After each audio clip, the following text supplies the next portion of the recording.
মৰমৰ ছাত্ৰ-ছাত্ৰীসকল, আশা কৰোঁ তোমালোকে ভালে আছা আৰু নিজৰ পঢ়া-শুনা ভালদৰে কৰি আছা। আমাৰ চেনেল আনকমল পুষ্পলৈ তোমালোকক স্বাগতম জনাইছোঁ। মই আজি তোমালোকৰ বাবে লৈ আহিছোঁ অসমীয়া বিষয়ৰ পাঠদান ৬ষ্ঠ শ্ৰেণীৰ। আৰু আজি আমি আলোচনা কৰিম গুৰু দক্ষিণা নামৰ পাঠটো। গতিকে আহাচোন আমি পাঠৰ মাজলৈ আগবাঢ়ি যাওঁ। ছাত্ৰ-ছাত্ৰীসকল, এতিয়া আমি গুৰু দক্ষিণা নামৰ পাঠটো আলোচনা কৰিম দেই। আচলতে প্ৰকৃত গুৰু দক্ষিণানো কি সেই বিষয়ে পাঠটোত জনাবলৈ বিচৰা হৈছে। আগৰ দিনত শিক্ষা হাং হ'লে শিষ্যই কি কৰিব লাগিছিল? গুৰুক কৃতজ্ঞতাৰ চিন স্বৰূপে কি দিব লাগিছিল? গুৰু দক্ষিণা। এইটো এটা নিয়ম হিচাপে আছিল বা ৰীতি আছিল। গুৰুৱে তেতিয়া বিনামূলীয়াকৈ শিক্ষাদান কৰিছিল। শিষ্যৰ প্ৰকৃত জ্ঞান লাভ আৰু সৰ্বাংগীন ব্যক্তিত্বৰ বিকাশ, মানে সকলো দিশৰ বিকাশ সাধনেই আছিল গুৰুৰ প্ৰধান উদ্দেশ্য। গুৰুৱে কামনা কৰিছিল বা বিচাৰিছিল, কি বিচাৰিছিল? যে শিষ্যসকল প্ৰকৃত মানৱীয় গুণৰ অধিকাৰী হওক আৰু সত্য অন্বেষণৰ মাজেৰে, সত্যক যি বিচাৰি পাব লাগিব, মানে সত্য অন্বেষণৰ মাজেৰে তেওঁলোকে জীৱন বৃত্ত বা জীৱনৰ যিটো পৰিক্ৰমা সেইটো পাৰ কৰক। এই ক্ষেত্ৰত গুৰু দক্ষিণা মাত্ৰ নিমিত্তহে আছিল। গুৰু দক্ষিণা পাঠটিৰ জৰিয়তে নীতি নৈতিকতাবিহীন গুৰু দক্ষিণা লাভ কৰাৰ বিপৰীতে সত্যাশ্ৰয়ী, মানে সত্যৰ ওপৰত আশ্ৰিত যি মূল্যবোধ তাৰ বিকাশ সম্পৰ্কেহে জানিব পৰা যাব। আজিকালিৰ গুৱাহাটী বিশ্ববিদ্যালয়, কলিকতা বিশ্ববিদ্যালয়, ডিব্ৰুগড় বিশ্ববিদ্যালয় আদিৰ নিচিনাকৈ বা তাতকৈ ডাঙৰ বিশ্ববিদ্যালয় পুৰণি ভাৰতবৰ্ষতো আছিল বুলি কোৱা হয়। এতিয়া সেই বিশ্ববিদ্যালয়বিলাক হৈছে যে নালন্দা, তক্ষশিলা, উদান্তপুৰী, শ্ৰীধান্য কটক আদি। আৰু ভাৰতৰ এইবিলাক প্ৰাচীন নাম জ্বলা বিশ্ববিদ্যালয় আছিল। আৰু পৃথিৱীৰ বিভিন্ন দেশৰ পৰা হাজাৰ হাজাৰ ছাত্ৰই এইবিলাকত অধ্যয়ন কৰিবলৈ আহিছিল। আমাৰ পুৰণি কামৰূপ ৰাজ্যতো নিশ্চয় কেইবাখনো বিশ্ববিদ্যালয় আছিল। আমি সেইবোৰৰ নামৰ বাহিৰে এতিয়াও সবিশেষ, মানে তাৰ বিষয়ে সম্পূৰ্ণকৈ জানিব পৰা নাই। এতিয়া আমি চাওঁচোন, আমাক ইয়াত এটা কাহিনী দিয়া হৈছে, জাতক কথা বুলি কোৱা হৈছে যিটো। কাহিনীটোতনো কি আছে আমি সেই বিষয়ে পঢ়িম দেই। বৰ্তমান নগাঁও জিলাৰ শিলঘাট অঞ্চলত লুইতৰ দাঁতিত এনেকুৱা এখন বিশ্ববিদ্যালয় আছিল। যিদৰে প্ৰাচীন ভাৰতত বিশ্ববিদ্যালয়বিলাক নালন্দাৰ দৰে বা তক্ষশিলাৰ দৰে আছিল। সেই বিশ্ববিদ্যালয়ৰ অধীনত বৰগংগাৰ পাৰৰ বশিষ্ঠ আশ্ৰমত এখন ডাঙৰ টোল আছিল। সেই টোলৰ অধ্যাপকজনৰ নাম আছিল বেদকণ্ঠ। বেদকণ্ঠ বিদগ্ধ পণ্ডিত, মানে তেওঁ বহুত বিষয়ত জ্ঞান আছিল। যেনে ব্যাকৰণ, স্মৃতি, ন্যায়, দৰ্শন আদি সকলো বিষয়ত বা সকলো শাস্ত্ৰৰ কথা তেওঁৰ জিভাৰ আগত আছিল। বেদকণ্ঠৰ চতুষ্পাঠীত দুকুৰিজনমান ছাত্ৰ আছিল। এতিয়া দুকুৰি মানে তোমালোকে নিশ্চয় জানা যে দুকুৰি মানে একুৰিত কেইজন থাকে? ছাত্ৰ থাকিব 20 জনকৈ। আৰু তেওঁৰ চতুষ্পাঠীখনত দুকুৰিজনমান ছাত্ৰ বা ছাত্ৰ আছিল। তেওঁবিলাকে কি কৰিছিল? নিজৰ ধন নভঙাকৈ গুৰুগৃহত থাকি নানা শাস্ত্ৰ চৰ্চা কৰিছিল, মানে বিনামূলীয়াকৈ। পুৰণি ৰীতিমতে ছাত্ৰসকলে আজিকালিৰ দৰে বিশ্ববিদ্যালয়ত কোনো মাচুল দিব নালাগিছিল। সেইটোকে কোৱা হৈছে যে বিনামূলীয়া। তোমালোকে যেনেকৈ এতিয়া বিনামূলীয়া কিতাপ পত্ৰ লাভ কৰিছা, ঠিক তেনেদৰে তেওঁলোকে বছৰি একোবাৰ নগৰলৈ বা ধনী মানুহৰ ওচৰলৈ গৈ খুজি মাগি যি পাইছিল তাকে গোটাই আনি গুৰুৰ চৰণত অতি সন্তৰ্পণে গুৰু দক্ষিণা হিচাপে নিবেদন কৰিছিল। তেওঁলোকে কি কৰে? বছৰেকত এবাৰ যায় নগৰলৈ বা ধনী মানুহৰ ওচৰত খুজি মাগি আনে আৰু যি পায় তাকে গুৰু দক্ষিণা হিচাপে গুৰুক নিবেদন কৰে। ঠিক ৰামচন্দ্ৰই কেৰ্কেটুৱাৰ বাঁহ পাতেই ভেটি লোৱাৰ নিচিনাকৈ গুৰুৱে কি কৰে? হৃষ্টচিত্তে, মানে আনন্দ মনেৰে তাকে লৈ ছাত্ৰসকলক জাউৰিয়ে আশীৰ্বাদ কৰিছিল বা দিছিল। এতিয়া সেইটোকে কোৱা হৈছে যে তেওঁ সেই যিখিনি বস্তু তেওঁক গুৰু দক্ষিণা হিচাপে ছাত্ৰই আনি দিয়ে, সেইখিনিকে তেওঁ আনন্দ মনেৰে গ্ৰহণ কৰে আৰু তেওঁলোকক আশীৰ্বাদ দিয়ে। আজিও সেই ৰীতিকে অনুসৰণ কৰি কামৰূপৰ টোলত পঢ়া ছাত্ৰসকলে চৈত ফুৰি বছৰেকত একোবাৰ গুৰু দক্ষিণা গোটায়। এতিয়া কি কৰিছে যে আজিকালি কি আজি মানে সেই কথাটো ক'বলৈ বিচৰা হৈছে যে কামৰূপৰ সেই টোলখনৰ বিষয়ে ক'বলৈ বিচৰা হৈছে। তাত চৈত ফুৰি মানে চ'ত মাহটো ফুৰি বছৰেকত একোবাৰ গুৰু দক্ষিণা গোটোৱাৰ কথা। এদিন বেদকণ্ঠই ছাত্ৰসকলক ওচৰলৈ মাতি আনি মৰমৰ মাতেৰে ক'লে, বাছাহঁত, মই বুঢ়া হৈ আহিছোঁ, উপাৰ্জনো টুটি আহিছে। তহঁতক ইমান দিনে পঢ়াই শুনাই খুটি খাব পৰা কৰিবলৈ সদায় যত্ন কৰিছোঁ। এতিয়া তহঁতে তাৰ সলনি মোক ধন সোণ গোটাই আনি দে হওক। জানৈ নহয় ভগৱন্ত শ্ৰীকৃষ্ণইও শান্তিপনী মুনিক কেনেদৰে গুৰু দক্ষিণা দিছিল। গুৰুৰ মুখত এনে কথা শুনি ছাত্ৰবিলাকে বৰ আনন্দ পালে। শিষ্যই গুৰুক দক্ষিণা দি সন্তোষ লগাব পৰাটো কিমান সৌভাগ্যৰ কথা। যেতিয়া বেদকণ্ঠই কি কৰিলে, ছাত্ৰসকলক ওচৰলৈ মাতি আনি ক'লে, কি ক'লে যে মোৰ এতিয়া মই বুঢ়া হৈ আহিছোঁ, বয়স হৈ আহিছে আৰু উপাৰ্জন কমি আহিছে। গতিকে তোমালোকক মই ইমান দিনে পঢ়াই শুনাই জ্ঞানী কৰিলোঁ বা খুটি খাব পৰা কৰিলোঁ, তাৰ সলনি তোমালোকে মোক কি দিব লাগিব, গুৰু দক্ষিণা মানে ধন সোণ গোটাই দিব লাগিব। আৰু যিদৰে ভগৱান শ্ৰীকৃষ্ণই কি কৰিছিল, শান্তিপনী মুনিক কি দিছিল, গুৰু দক্ষিণা দিছিল। আৰু এই কথা গুৰুৰ মুখত এনেধৰণৰ কথাবিলাক শুনি তেওঁলোকে খুব আনন্দ পালে। আৰু শিষ্যই কাৰণ মানে শিষ্যই গুৰুক দক্ষিণা দি মানে সন্তোষ লগাব পৰাটো মানে সন্তুষ্ট কৰিব পৰাটো বহুত সৌভাগ্যৰ কথা বুলি ভাবিছিল। তাৰ মাজৰে এজন বয়সীয়াল ছাত্ৰৰে ক'লে, গুৰুদেৱ, আপুনি মাথোন আমাক কৰ্তব্যহে সোঁৱৰাই দিছে। এতিয়া আমি কি উপায়েৰে ধন সোণ গোটাই আনিম, অনুগ্ৰহ কৰি আমাক দিহা লগাই দিয়ক। আমি আপোনাৰ আদেশ আখৰে আখৰে পালন কৰিম। এজন বয়সীয়াল ছাত্ৰই কি বুলি কৈছে যে, গুৰুদেৱ, আপুনি আমাক কৰ্তব্যৰ বিষয়ে সোঁৱৰাই দিছে, কিন্তু আমিনো কি উপায়েৰে ধন সোণ ঘটি আনিম সেই বিষয়েও আমাক ক'ব লাগিব, আৰু আপোনাৰ আদেশ আমি আখৰে আখৰে পালন কৰিম। গুৰুৱে তেতিয়া ক'লে যে, বাছা, তোৰ কথা শুনি মই বৰ ৰং পালোঁ। খুজি মাগি বেছি ধন গোটোৱাটো উজু কথা নহয়। এতেকে ধনী মানুহৰ পৰা ডকাহক আদি ধনৰ টোপোলা সৰকাবলৈ চেষ্টা কৰিবি। কোনেও নেদেখাকৈ প্ৰত্যেকজনে গছৰ আঁৰত লুকাই থাকিবি আৰু কাষেদি কোনো ধনী খাওঁত গ'লে ততালিকে তেওঁৰ পৰা যি ধন পাৱ কাঢ়ি ল'বি।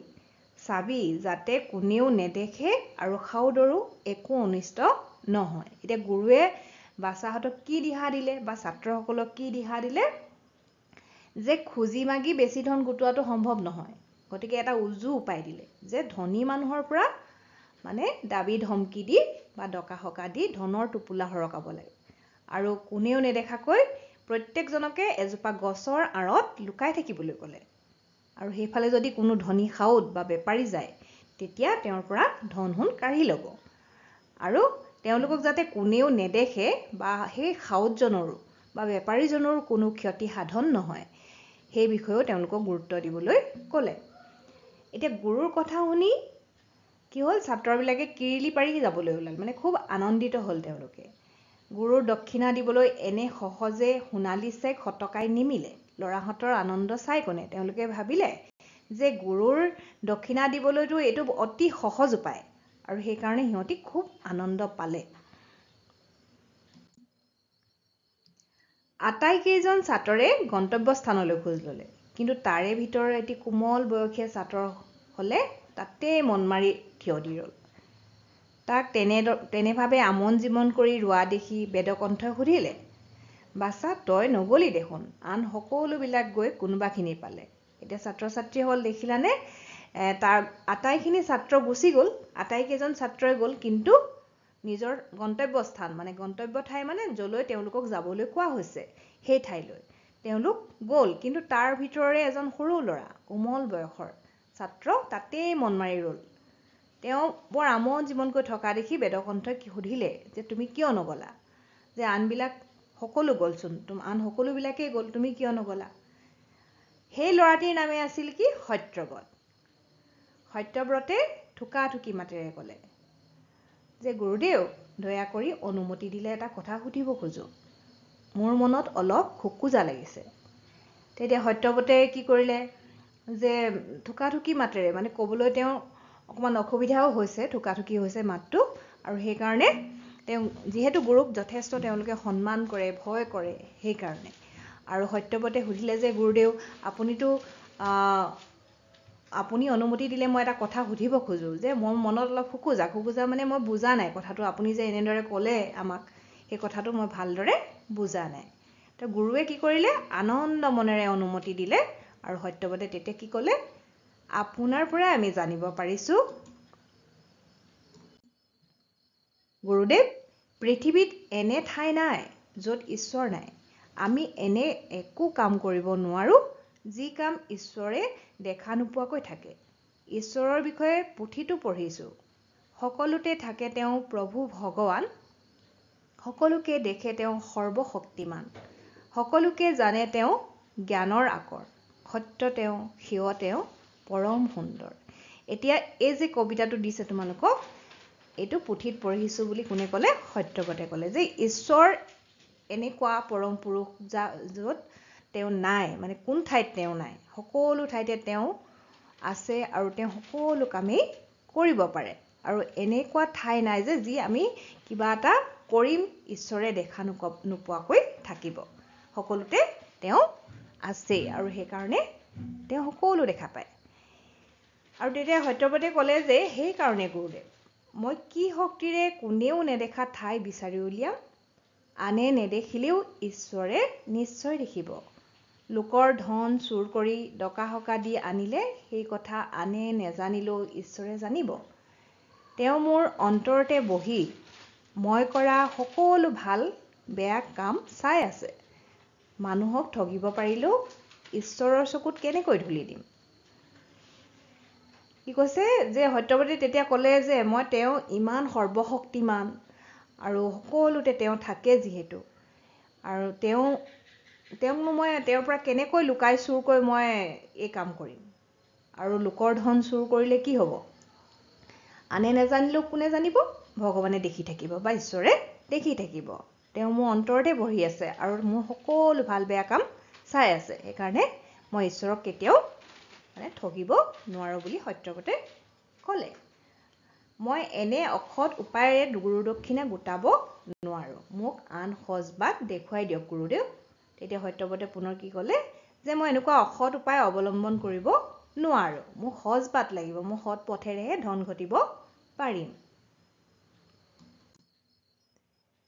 বেদকণ্ঠই তেওঁৰ ভেটগুটিয়া শিষ্যৰ মুখত এনে জ্ঞান গৰ্ভ বাণী শুনি বৰ আনন্দিত হ'ল বেদকণ্ঠই ভেটগুটিয়া বুলি শব্দটো তোমালোকে নিশ্চয় পাবা পাঠত তাৰ অৰ্থ দিয়া আছে যে ভেট ফুলৰ গুটিৰ নিচিনা সৰু ভেটগুটিয়া তেওঁ ইমান সৰু কোমলমতীয়া শিষ্যৰ মুখত এনে জ্ঞান গৰ্ভ বহুত জ্ঞানৰ বাণী তেওঁ শুনিবলৈ পালে তেওঁ বৰ আনন্দিত হ'ল তেওঁ সত্যব্ৰতক ধন দি আন ছাত্ৰবিলাকক ওলোটাই মাতি আনিবলৈ আদেশ দিলে প্ৰকৃততে তেওঁ গুৰু দক্ষিণা বিচৰা নাছিল ইমান দিনে ছাত্ৰবিলাকক যি শিক্ষা দিছিল তাৰ মহলা লৈছিল মাথোন কি কৈছে এতিয়া বেদকণ্ঠই তেওঁৰ সেই সৰু কোমলমতীয়া শিষ্যৰ মুখত বহুত মানে এনে ধৰণৰ সাৰ গৰ্ভ বাণী শুনি বা জ্ঞান গৰ্ভ কথা শুনি বৰ আনন্দিত হ'ল আৰু সত্যব্ৰতক মানিলে তেওঁ মানে ধন্যবাদ দিছে যে আৰু